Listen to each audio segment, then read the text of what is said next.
Well, hello there and welcome to another edition of Warbird Wednesday. My name is Fred Bell. I am the Vice Chairman of the Palm Springs Air Museum, and today I am with my peregrinating sidekick, Greg Kenny, and he has coiffed me up. Coiffed. Actually, that's a French word, isn't it? I think coiffed. We should know. Let us know in the comments section. We'll look it up. But Greg, what does this have to do with anything French? It's a bird, that's it? All right, well, I'm not sure what it is. It's an interesting bird nonetheless, but we're going to toss this bird off camera. Good catch by the Kenny. And Greg has also today hooked me up with, he is an amazing chef, some French fries. Delicious, magnifique. It's about as close as I get. They were made at, of course, the fine Jacques in the box. Sorry, a little bad humor there. Okay, so today we're going to go into an interesting airplane, the Potez, the 630. Now, the 630 was an interesting airplane in that pre-war, especially if you didn't have a lot of resources, right? And you wanted to come up with what they call multi-mission airplanes. And of course, the French were no different. And we've covered, next week is going to be our 100th episode. And I'm going to tell you about that later, because we're going to telegraph that one, our 100th episode this time. But a lot of governments across the world, including the French Air Ministry, put out these directives. And what they were trying to do with these airplanes was cover multi-missions, because they only had so many resources, so much equipment, so many pilots. The reality of this was, what do you think, Greg? Jack of all trades, master of none. So the French Air Ministry was looking for a heavy fighter. They were looking for a night fighter. They were looking for a light bomber, and they were looking for a reconnaissance aircraft. So what they ended up with is an airplane that looked a lot like and was in the same category, I would argue, as a BF-110 or perhaps a Bristol, a Blenheim, one of those aircraft. But when it ran into determined opposition in all those categories, I'm going to tell you what it really did well in, but it pretty much failed. First of all, it was first flown in 1936. It was introduced in 1938. It was retired in 1945, save for a few, and it was an interesting number, Greg, because they actually built 1,395 of these. So there were quite a few of them built, but the reality was in the heavy fighter category, and we can really look to the Germans if we want to argue in heavy fighters. And I would say that the concept of heavy fighters, for the most part, didn't work. And that was the single engine aircraft, low-wing aircraft were getting so nimble and so fast that the thought that you could fight your way through enemy resistance, aero resistance, was just not feasible. And once the rubber hit the road on that in combat, it's just not going to happen. Probably the most glaring example of this, the French were out of the war at this time, but it was the BF-110 or the ME-110, because once it ran into Spitfires and Hurricane and dedicated opposition, it couldn't get out of its own way. Now, it went on to be a good night fighter. And you say, well, Fred, there were some examples. I will give you two examples, and you can give me some others in the comment section, I think, of what I would call heavy fighters that were successful. One was the P-38, which if you look at the geometry on this airplane, and I'll throw it up, you can throw up a plan view, P-38 was not nearly as big as this aircraft was, but the P-38 would be a good example of a heavy fighter. Now, you could argue in Europe, and I would argue in Europe, when the P-38 ran up against later versions of the Focke-Wulf 190, or maybe even the ME-109, the G model and the ME-109, the P-38 was an inferior aircraft. And if you were a pilot in a P-38, you really had your hands full. The other aircraft that I would argue is a British design, and that is the Mosquito. The Mosquito was very effective. But what did they do with the Mosquito, Greg, that made it a game changer? And that was they changed the weight of the aircraft. What was it made out of? It's made out of wood. They changed the airplane and they changed the game. Early thinking in these early pre-war designs, they were evolving, but the power plants were changing, the structure was changing, and these heavy fighters just pretty much they panned out. They didn't work very well. The maximum speed on this aircraft was 264 miles an hour. Its cruising speed was 186 miles an hour. So get back to when we were talking about even early war fighters were 330, 350. What is speed? We talked about it in the last episode. Speed is life. If you don't have enough speed, especially in an airplane like this, you're done. And so what ended up happening was the French went into this. They had great ideas. They were building them. They built them for the Greeks and the Romanians, by the way. They built them for export. But what ended up happening was when the Battle of France started, they had about 700 of these aircraft on the front line. Over 200 were shot down. They would go on, this type would go on to lose the most aircraft of any type in the entire French Air Force. So think about that for a second. Now let's step back and talk about history for a second. So the French really believed they were fighting the last war, and I bought into that.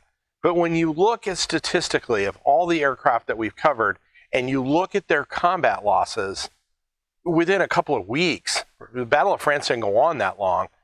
In every case of every type that we've covered, what's happened, Greg? Half of their fleet of operational airplanes have been wiped out within about 2 weeks. Now, if you're the general and the decision maker, and you're faced with those kind of losses after a couple of weeks, and you're up against a determined enemy, you probably get to a point fairly quickly where you just can't go on. You figure, all right, I lost half my fleet in 2 weeks. This goes on 4 weeks. I've lost all my airplanes. I've lost everything.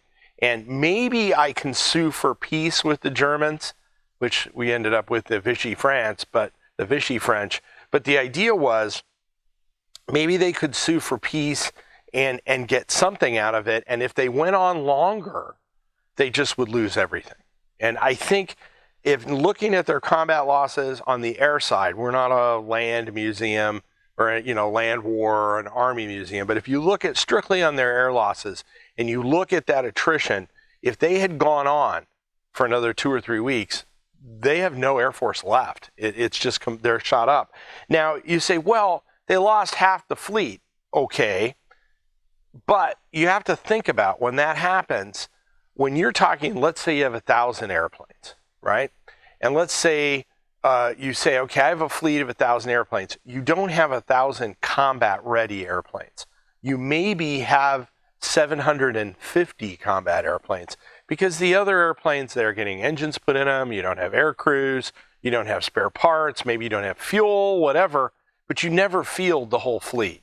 So when you look at their losses and you go back and you say half the fleet's gone, maybe they really have operationally at this point, because remember, they're getting bombed and shot at, everything else.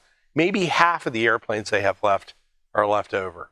So the options for the French at the end of the Battle of France, or as the Battle of France played out, were just really ugly.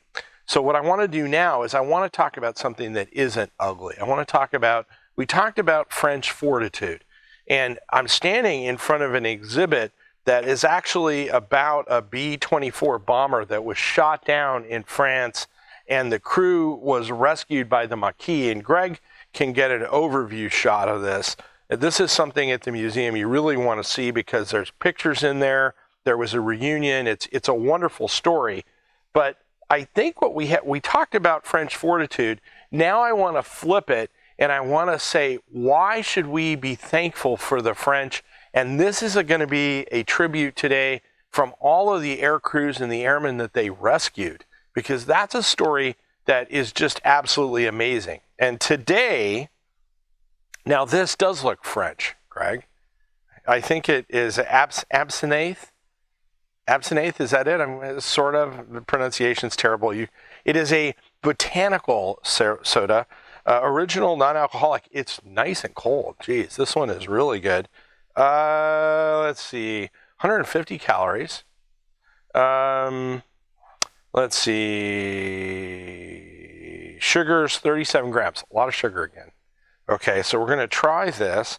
I have never heard of this. I'm sure somebody has in the comment section. So I'm going to, there's a little smirk there. You can't see him. He is really looking at me like he's lining me up here. So what I want to do today in the tribute is just say thank you to the French people for all of those American air crews that got shot down, that they rescued, that the Maquis rescue. We talked about the resistance, and I talked about the French tying down German, divisions to protect supply routes and move things around. But another story was the number of air crews and the support that they provided to the Allies that actually made the invasion and the reconquest of France in D-Day possible. So to the French people, as we conclude this segment, I just want to say thank you. And I'm going to give it a shot here. Let's see if we can finish a good one here, Greg.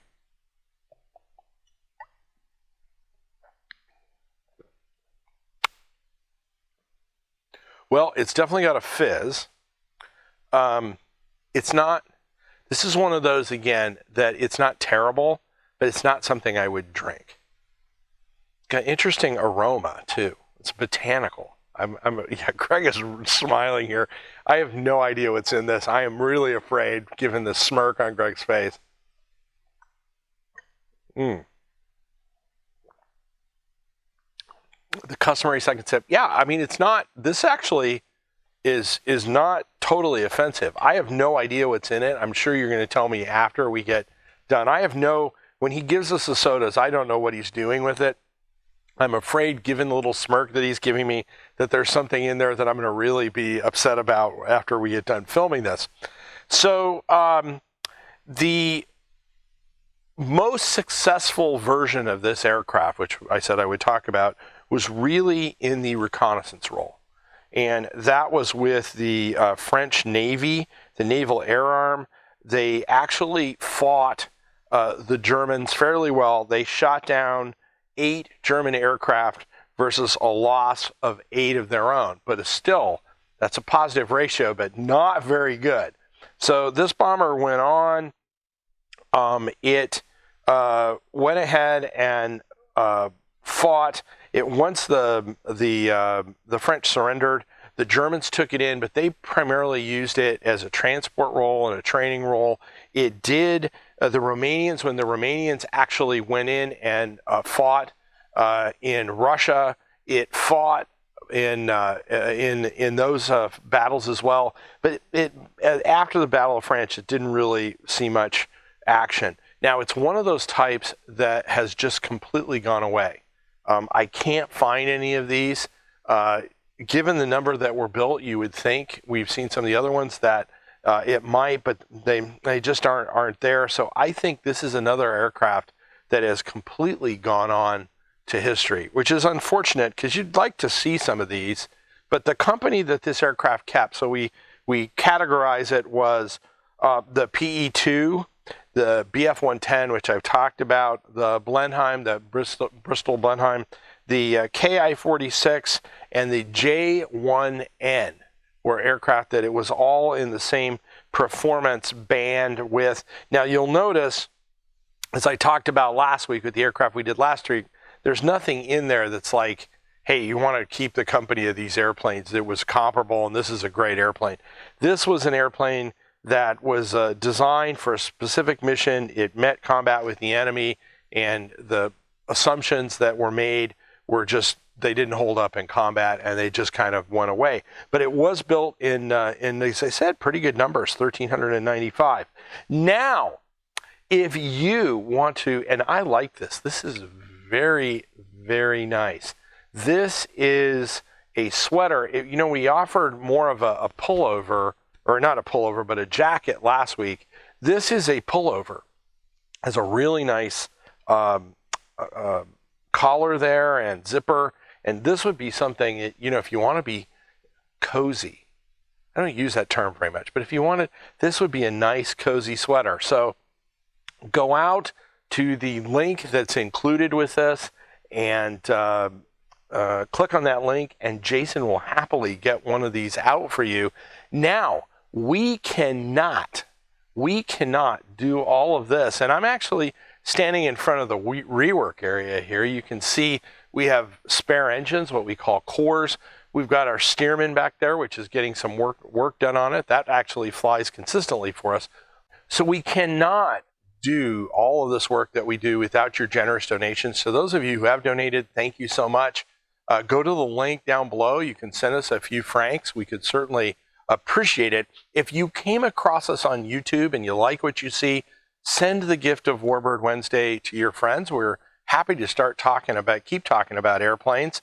I can't believe this. We started this whole thing as kind of a lark with COVID, and our next episode next week is going to be our 100th episode. And we brought in an airplane, a B-17F, or it looks like a B-17F, which is the movie Memphis Belle, the airplane that was used in the movie. We get tons of questions about that airplane's going to go back in the air. So next week, we're going to do an overview of a B-17F, which we've covered Miss Angela, which is a B-17G. We're going to specifically talk about the F model and the earlier models that got it there. And then we're going to talk about Memphis Belle, where we're at, what we're doing, and when she's going to return to flight, when we think she's going to return to flight, because you never know with airplanes. We know when we want to get there, and we hope we're going to be able to do that. Now, if you came across us on YouTube, like us on YouTube, subscribe to us on YouTube, like us on Facebook, and join us next week for another episode of Warbird Wednesday. My name is Fred Bell. Have a great day.